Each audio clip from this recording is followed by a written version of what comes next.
Lucas capítulo 2, versículo 8, nos diz assim a palavra do Senhor. Havia naquela mesma região pastores que viviam nos campos e guardavam o seu rebanho durante as vigílias da noite. E o anjo do Senhor desceu onde eles estavam, e a glória do Senhor brilhou ao redor deles. Ficaram tomados de grande temor. O anjo, porém, lhes disse: não temais, eu vos trago boa nova de grande alegria, que o será para todo o povo. É que hoje vos nasceu na cidade de Davi o Salvador, que é Cristo Senhor. Aleluia. E isto vos servirá de sinal: encontrareis uma criança envolta em faixas e deitada em manjedoura. E subitamente apareceu com o anjo uma multidão da milícia celestial, louvando a Deus, dizendo: glória a Deus nas maiores alturas, e paz na terra entre os homens a quem Ele quer bem. Ausentando-se deles os anjos para o céu, diziam os pastores uns aos outros: vamos até Belém e vejamos os acontecimentos que o Senhor nos deu a conhecer. Foram apressadamente e acharam Maria e José e a criança deitada na manjedoura. E vendo-o, divulgaram o que lhes tinha sido dito a respeito do menino. Todos os que ouviam se admiravam das coisas referidas pelos pastores. Maria, porém, guardava todas estas palavras, meditando-as no coração. Voltaram então os pastores, glorificando e louvando a Deus por tudo que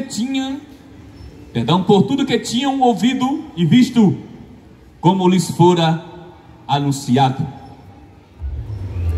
Meus amados irmãos, nós vivemos num país que se considera país cristão, mas pouca porcentagem sabe para que Jesus morreu. Alguns não têm o costume de ler as Escrituras, pois Jesus disse: examinai as Escrituras.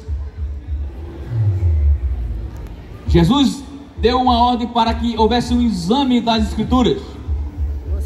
O nosso Brasil é considerado um país cristão, mas poucos sabem para que Jesus morreu.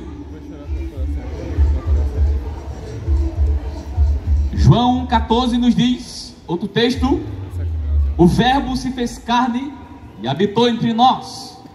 Jesus. Pergunte para a pessoa que está ao seu lado com muita reverência: para que Jesus morreu? Você que está aqui na Praça Virgínia Guerra, essas luzes maravilhosas, a praça fica linda.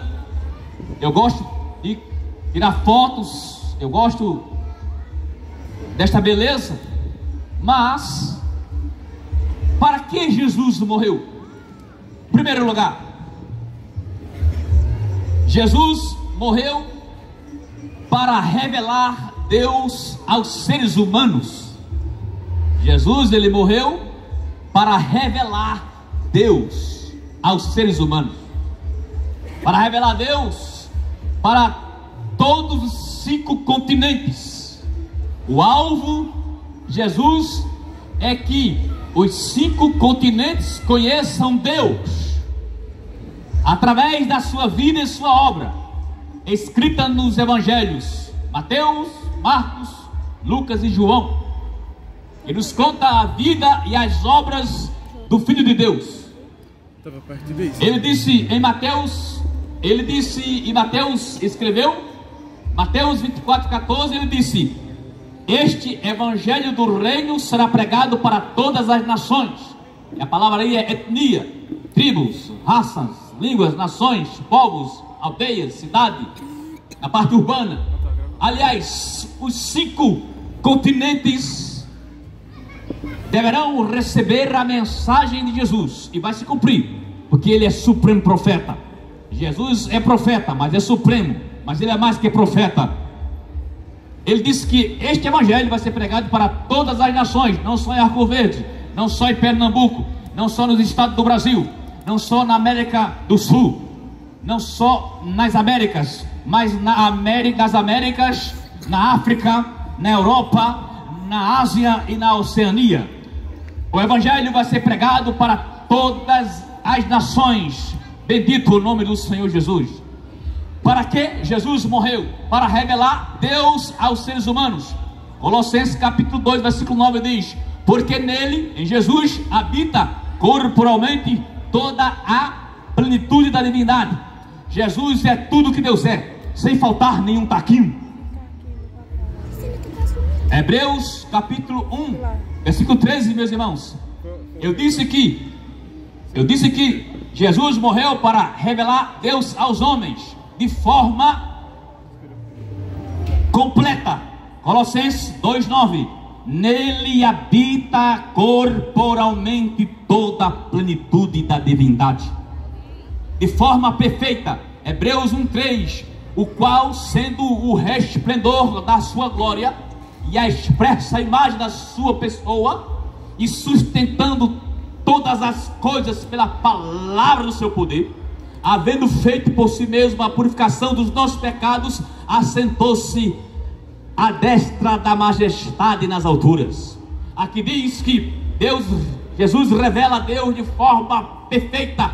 Olha só, ele é o resplendor da glória de Deus, ele é a expressa imagem da sua pessoa. Jesus expressa Deus perfeitamente. Bendito o nome do Senhor Jesus. Há um pensamento de um homem chamado Thomas Brooks. Ele disse: Cristo é o diamante mais resplandecente do anel da glória. Cristo é o diamante mais resplandecente do anel da glória. Porque Hebreus disse: os anjos de Deus o adorem. Bendito o nome do Senhor Jesus.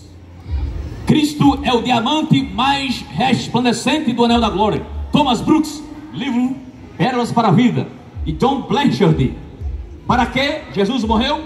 Para revelar Deus aos homens. Segundo lugar, para que Jesus morreu? Para sentir nossa história. Jesus morreu para sentir nossa história. Ele é antes do universo, antes dos anjos, antes da criação de todas as coisas, antes das 110 milhões de Via Lácteas. Ele disse: antes de Abraão eu sou. Ele é antes de tudo. O livro de Colossenses diz que ele é antes de toda a criação, antes de todo o universo, antes de todos os buracos negros, antes de todos os planetas, antes de todas as Via Lácteas. Ele sempre foi eterno com Deus. Ele começou como um homem em Belém, mas ele é o Deus de toda a eternidade. E lá no livro de Miqueias que as suas saídas é antes de toda a eternidade. Aleluia. Meus irmãos, para que Jesus morreu? Para conhecer nossa história. Ele veio pisar nessa terra. Billy Graham disse que o maior acontecimento do planeta não foi o homem pisar na lua, mas Deus pisar na terra. Quando Jesus pisou na terra, era Deus pisando nela. Aplauda Jesus com toda a reverência, mas eu não aguento. Aplauda o Senhor da glória. Aleluia. Quando aqueles pés lindos, maravilhosos, eu fico pensando na beleza dos pés de Jesus pequeno. Oh, quando ele pisou na terra, era Deus chegando nela. Ele veio sentir nossa história. Oh, aleluia. Para que Jesus morreu? Para sentir nossa história. Filipenses 2:7 diz assim: mas esvaziou-se a si mesmo, tomando a forma de servo, fazendo-se semelhante aos homens. Jesus se tornou semelhante aos homens, com exceção de pecado, e por ser divino. Jesus é esse ser complexo, divino, humano, humano, divino. Ele teve fome. Mateus 4:4. Ele teve cansaço, João 4,6. Ele teve sede, João 4,7. Ele teve grande tristeza, Mateus 26,38. Para que Jesus morreu? Para sentir nossa história. Ele conhece a sua história, ele sentiu nossa história. Em João 1,14 diz que o verbo se fez carne, ou seja, ele se tornou homem. Ele tabernaculou, ele armou sua tenda aqui. Era Deus conosco.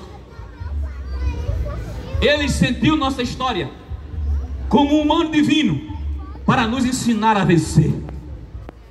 Ele sentiu nossa história como um divino humano para ensinar nós humanos a vencer. Aperte a mão do seu irmão que está ao seu lado, diga assim: ele sentiu nossa história, ele sentiu tua história para você vencer. Paulo disse que nós somos mais do que vencedores. O original grego é hipernicomen.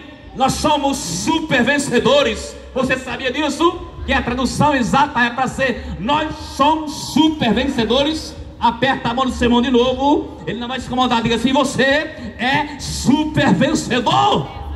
Aleluia! Ele sentiu nossa história como humano divino para nos ensinar a vencer. Último lugar, para quem Jesus morreu? Para redimir os que creem nele como único mediador e salvador. Para que Jesus morreu? Para que os que creem nele como único mediador e salvador do mundo. Não adianta crer que Jesus Cristo era só um ser, um homem bom, um alimentador dos que passavam fome, um curador de moléstias, enfermidades, doenças, um homem cheio de compaixão, um homem Deus. Jesus não queria apenas alimentar. Jesus não fala só do evangelho social, mas tem que fazer o social, amém? Jesus vai além do social, fazendo o social. Jesus quer salvar aquele que crê da condenação eterna. Está escrito em Efésios 1,7: em quem temos a redenção. A palavra redenção é pagar o preço para libertar um escravo. Todos nós nascemos escravos do pecado. Em Jesus temos essa redenção pelo seu sangue, a remissão das ofensas segundo as riquezas da sua graça. É pela graça, sola gratia, somente a graça, mas fazendo as obras, diga amém. Efésios 1,7. Mas está escrito também em 1 João 2,1 e 2: meus filhinhos, estas coisas vos escrevo para que não pequeis. E se alguém pecar, temos um advogado com o Pai, Jesus Cristo justo. Ele é a propiciação pelos nossos pecados, e não somente pelos nossos, mas também pelos do mundo inteiro. Para que Jesus morreu? Para redimir os que creem como um único mediador e salvador. O que está escrito em 1 Timóteo capítulo 2, versículo de número 4: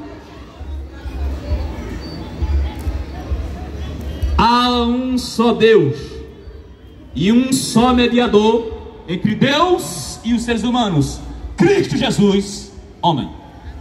Só um mediador, só ele leva o homem, os seres humanos, a Deus. Ninguém mais, nenhum religioso famoso, vocês podem saber o seu nome, não tem esse poder de mediar os homens a Deus. Só ele, só Jesus é o mediador, único mediador entre Deus e os homens. Essa é a verdade das Escrituras. Leia a Bíblia Sagrada. Só ele. Não adianta subterfúgio. É só ele que é o mediador. Eu quero concluir essa mensagem dizendo uma frase de Joseph Packer. Ele disse assim: depois de ler as palavras de Platão, de Sócrates ou Aristóteles, sentimos que a diferença entre as suas palavras e as palavras de Cristo é a diferença entre indagação e revelação. Os filósofos só indagam e não indagam. Platão, Aristóteles, Sócrates indagavam. Jesus não veio para indagação, ele veio para revelação. E a Bíblia Sagrada é a revelação de Deus, a carta de Deus para os homens. Quando fala de revelação, nós temos a revelação de Deus pela natureza, a revelação de Deus através de Jesus e a revelação de Deus escrita através da palavra. Quem tem a palavra, levante a palavra. Lembra do cantor Afonso Augusto? Sei que essa palavra é verdadeira, por isso espera a vida inteira. Os filósofos vieram para indagar, Jesus veio para salvar através da sua palavra. Aplauda o Senhor Jesus Cristo para todo sempre. Seja louvado. Coral do Betel brasileiro, depois o coral da primeira igreja batista, e todos irão para a sua casa depois disso. Ou então passear, né? Eu vou comer, que eu não jantei ainda. Tá? Em nome de Jesus, coral do Betel brasileiro, e depois o coral da primeira igreja batista.